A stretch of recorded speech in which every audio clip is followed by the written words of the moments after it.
welcome back to Checkout Guy YouTube channel. If you are new here, please subscribe to our channel.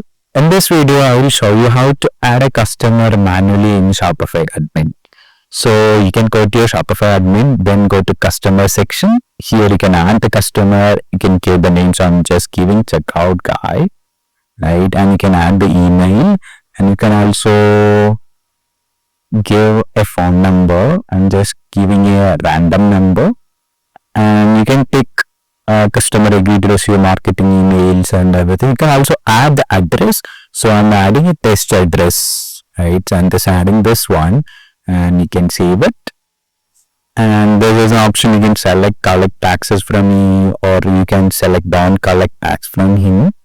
And you can also add some customer tag. So for example, if it's a VIP customer, you can add a VIP tag.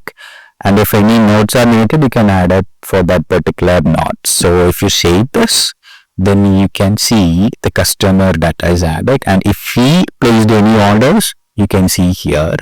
So this is how you can add a customer in Shopify, like add manually a customer in Shopify admin.